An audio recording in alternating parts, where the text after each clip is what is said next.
একি গোলাপ ফুলটা আমি আবার দীপালিকে কি জন্য দিচ্ছি? আরে সবকিছুই জানতে পারবে এই ভিডিওটা শেষ পর্যন্ত দেখলে। তো চলো ভিডিওটা প্রথম থেকে শুরু করি। তো গাইজ, তোমরা তো সবাই জানো কিছুদিন আগেই দীপালির জন্মদিন গেল। তো ওকে দেওয়ার জন্য আমি কিছু জিনিস কিনে এনেছিলাম। এই যে দেখতে পাচ্ছ, এক প্যাকেট গার্ডার, এক ডিব্বা টিপ, কানের ক্লেচার আর নেল পালিশ, আর এই যে একটা মালা, আর সবার শেষে ছিল দুটো চকলেট, যেটা ওর খুব পছন্দের, তার সাথে আমারও। গাইজ, এখন আমরা যাচ্ছি ভিডিও করতে। এখানে আমি আছি আর এখানে আছে রাখি। ইয়ো, এখন আমরা ভিডিও করতে যাচ্ছি। দীপালিকে ফোন করেছিলাম, দীপালি বললো ঘর থেকে বেরোং গেছি। দাও সাইকেলটা, দাঁড়াও সাইকেলটা নিলি আগে। তো গাইজ দেখো, এখন আমরা এই যে সাইকেলে চেপে নিয়েছি, দিয়ে ভিডিও বানাতে যাচ্ছি আর দীপালি আসবে। হ্যাঁ, তো তোমাদেরকে একটা কথা বলছিলাম, সে কথাটা হচ্ছে, তোমরা তো জানোই যে দীপালির জন্মদিন গেছে কিছুদিন আগে, আর আমি না ওকে উইশ করি নাই। তখন আমি একটু বাইরে ছিলাম, ঠিক আছে, উইশ করি নাই, সেই জন্য বেচারা খুব রাগ করি আছে। উইশ দেখ, শুন বলছে উইশ করা তো যায়, বাট আমি একটু অন্য কিছু ভেবেছিলাম, সেই জন্য উইশ করি নাই। প্রতি বছরে উইশ করি, এবছর নাইলে নাই বা করলাম। আমি জেগেছিলাম 12টা পর্যন্ত, ওর সাথে কথাও হচ্ছে আমার, কিন্তু আমি তাও উইশ করি। আমি ওকে জিজ্ঞাসা করছি তুই কী করছিস এত রাত্রে, কিন্তু বলছি ফোন ঘাটছি, মেসেজ করছে। না, যাই হোক, তা আমি একটা অন্য কিছু কথা ভেবেছিলাম, সেই জন্য উইশ করি নাই ওকে। আরও বিচারি রেগে আছে, যে সুজাতা আমাকে উইশ করে নাই, সবাই আমাকে উইশ করেছে। যা ভাবছে ওর জন্মদিনের পরের দিনেই মনে হয় জিনিসগুলো কিনে নিয়ে শুনলে জিনিসগুলো কিনে নিয়ে এসেছি ওর জন্য। জানি না ওর পছন্দ হবে কি না, তবে আমি খুব ভালোবেসে কিনে নিয়ে এসেছি। পছন্দ হওয়া দরকার, পছন্দ না হলে আমাকে বলা দরকার যে পছন্দ হচ্ছে, মিথ্যা কথা, ঠিক আছে। তো আমি কিছু একটা অন্যরকম ভেবে রেখেছিলাম, সেটাই আজকে ওকে দেবো জিনিসগুলা, সেজন্য উইশ করি নাই সেদিন। আর এদিকে এখন রাখি যাচ্ছে সাইকেলটা আমাকে নামান দিলে। এটা কি রাখি চোরাই রাস্তা দিয়ে সাইকেলটা উঠাইতে লাগছে, মানে আমাকে চাপায় উঠাইতে লাগছে, আমি এত মোটা। আর এদিকে তোমরা আমাকে বলো এত পাতলা। রাখি জানে একমাত্র যে আমি কত মোটা লাই রাখি। তো মনে হচ্ছে একটু বেশি বক করে দিলাম। মেন কথা তো তোমাদেরকে ভালো করে বলতে লাগলাম।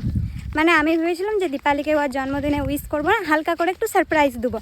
মানে আমার সাধ্য মতন, আমার এখন সত্যি বলতে আমার কাছে টাকা নাই, কোনোদিন টাকা থাকে না, আমি ভিখারি, কোথায় টাকা পাবো? তো টাকা নাই, সেই জন্যে আমার সাধ্য মতন কিছু জিনিস কিনে আমি ওকে দেবো।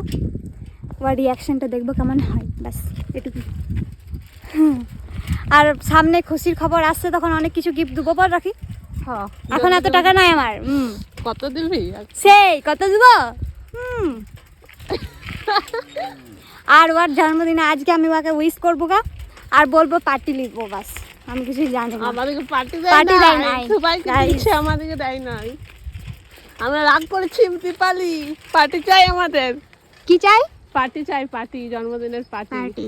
ঠিক আছে, যাই হোক, ওদি ব্যাক পার্টি। যাই হোক, তারপর বকবক করে আস্তে আস্তে এই যে দেখো দীপালি এখানে দাঁড়ায় ছিল আমাদের জন্য। আর ওকে দেখে পরে আমি যে জিনিসগুলো ওর জন্য কিনে নিয়ে এসেছিলাম, সেগুলো আমার টি শার্টের ভিতরে ভরে লিনছি। সেটা তোমরা আমার ভুটিটা দেখে বুঝতেই পারছো। যারা না বুঝতে পারছো তাদেরকে কিছু বলার নাই, বুঝলে বুঝপাতা, না বুঝলে তেজপাতা। ও কিন্তু তখনও পর্যন্ত কিছুই আন্দাজ করতে পারে নাই যে আমি ওকে কিছু জিনিস দেওয়ার জন্য নিয়ে এসেছি। ও ভেবেছিল হয়তো ভিডিও করার কিছু জিনিস নিয়ে এসেছি, থলি বা ব্যাগ কিছু, সেই জন্য ওর কোনো রকম কোনো সন্দেহ করে নাই। তারপর আমরা যেছিলাম বকবক করতে করতে, আর ও আসছিল পেছনে। আর রাখিকে আমি এটা বলতে যেছিলাম যে রাখি তুই যে পরে ক্যামেরাটা অন করে দাঁড়াবি, আর আমি ওকে জিনিসগুলা দেবো, আর দেখবো জিনিসগুলা পাওয়ার পর ওর রিয়াকশনটা কেমন হয়। তখন রাখি বলল ঠিক আছে, তুই যেটা বলবি সেটাই হবে। তারপর আমরা যেখানে ভিডিও করি সেখানে পৌঁছে যাওয়ার পর দীপালিকে আমি দিব্যি দিয়ে চোখগুলা বন্ধ করতে বলেছিলাম, আর ও কিন্তু আমার কথা মতন চোখগুলা বন্ধ করেই ছিল। আর কথা কোন মাথা থেকে ক্যামেরাটা ঘুরান দিলাম, কিন্তু চকুল হ্যাপি বার্থডে টু ইউ দাও না, রিটার্ন গিফট এতদিন পর। লে thank you, happy birthday to you. Guys, okay আমি এতদিন পর উইশ করলাম। যাই হোক, তোমরা তো বুঝতেই পারলে। আর ও কিন্তু চোখ বন্ধ করার সাথে সাথে ক্যামেরাটা অন করে রেখেছে। বুঝতেই পারছো, ভিডিও ক্রিয়েটার বলে কথা, ও ভাবছে কি না কি করবো আমি ওর সাথে, সেই জন্য ও ভয়ে ক্যামেরাটা অন করে রেখেছিল। ও এটা কিন্তু ভাবতেই পারে নাই যে আমি ওকে এরকম ভাবে কিছু গিফট করবো বা কিছু জিনিস দেবো।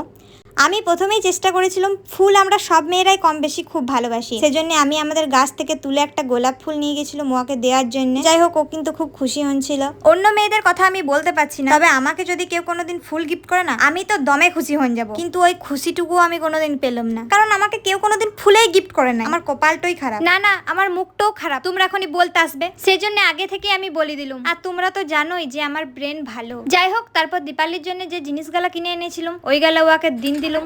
ছোট্ট গিফট, গিফট কখনো ছোট হয় না, না চলো গিফট সবসময় বড়ই হয়। দেখ এখন খুলে দেখ কেমন লাগবে। ঠিক আছে, ধরো ক্যামেরাটা। দাঁড়া, ওকে ধরা করাও। হাতলা ধর কি ধরবো? ক্যামেরাটা। কি সুন্দর ইয়াররিংস, দারুণ দারুণ, খুব সুন্দর। আর আমার তরফ থেকে আমি চেষ্টা করেছি কি হালকা কিছু দেওয়ার। আমার কাছে টাকা ছিল না এখন, সত্যি কথা বলতে। হালকা কিছু না, সব কিছু সুন্দর, খুবই সুন্দর জিনিস। চকলেট চকলেট ও আর আমার দুজনেরই কিটক্যাট পছন্দ। সুপারির বলি যাই না, না আমি অনেকদিন আগে এনেছি, ও, ওর nail জন্মদিনের polish। পরের দিনে। খুব সুন্দর কালারটা, আমি কালারটাই খুঁজছিলাম। আমি অন্য একটি কালার এনেছিলাম তোর জন্য, কিন্তু ভাবলাম পরে যে যদি এটা না ভালো লাগে সেজন্য আমি ওটা রেখে দেবো, তোকে আমি এটা দিই। খুবই সুন্দর। আমি এইরকম একটা কালার খুঁজছিলাম, এরকম পাই না বলে একটা দেখবে অরেঞ্জ কালার, ইয়া কি ওই কালারটা আমার নাই এখন, তো ওই রকম একটা বল কেমন লাগলো? খুব সুন্দর লেগেছে। যাই হোক, থ্যাংক ইউ, খুব সুন্দর। কিন্তু খুঁজে পাইছে কালার তুললাই। আমি ভাবতেই পারি নাই যে গিফটগুলো পেয়ে ও এত খুশি হয়ে যাবে। এবার তোমরা অনেকেই বলবে এই কটা জিনিস দিনছে আবার ঢং করে ভিডিও বানাচ্ছে। কি করব বলো, এই ছোট ছোট মুহূর্তগুলোই যে আমাদের কাছে অনেকটা স্পেশাল। ওই আনন্দটা না তোমরা বুঝবে না। যাই হোক, আমরা মেয়েরা কিন্তু অল্প একটুতেই খুব খুশি হয়ে যাই। আর আমি ভগবানের কাছে এটাই চাইবো, আমাদের বন্ধুত্বটা এখন যেমন আছে আগামীতেও যেন এরকমই থাকে। হয়তো বিয়ে হয়ে যাওয়ার পর আমরা সবাই আলাদা আলাদা হয়ে যাব, তখন হয়তো আর আমাদের এখনের মতন দেখা হবে না, কিন্তু যখন দেখা হবে তখনের খুশিটা একদম আলাদাই হবে। প্লিজ তোরা কেউ বদলে যাস না রে। জীবনে অনেক বান্ধবী এসছে, স্বার্থ শেষে আবার ওরা চলেও গেছে। যাই হোক, এটাই চাইবো তোরা সারা জীবন থেকে যাস এইরকম ভাবেই। আমরা যেন এভাবে হাসি খুশিতে থাকতে পারি আর সবাইকে আরো হাসাতে পারি। তোমরা সবাই পাশে থাকলে আর এরকম ভাবে সাপোর্ট করলে তবেই কিন্তু এটা সম্ভব। আর কেমন লাগে আমাদের জুটিটা কমেন্ট করে অবশ্যই জানাবে কিন্তু। এই সারপ্রাইজটার জন্য আমি ওকে এতদিন পর উইশ করলাম। আর তুই বল আমার তুই কেমন ঘরের লাগলো? লোকও বলবে যে আমি ঘরে বলেছি মা জানো আমাকে মিস করে নাই, ঘরের লোক ভিডিওটা দেখে অবাক হয়ে যাবে। যাই হোক, না ওটা সবারই বলা দরকার, কারণ কি আমরা একসাথে থাকি, সবসময় ভিডিও করি, তো উইশ না করলে খারাপই লাগবে সত্যি কথা বলতে। তারপর আবার একটু জেলাসও ফিল হয় দীপালির। তো গাইস, যাই হোক আমাদের ভিডিও করা কমপ্লিট, এখন আমরা যাব ঘর। তো আজকের মতো ব্লগটা এখানেই শেষ করছি। তোমরা সবাই ভালো থেকো, সুস্থ থেকো, টাটা।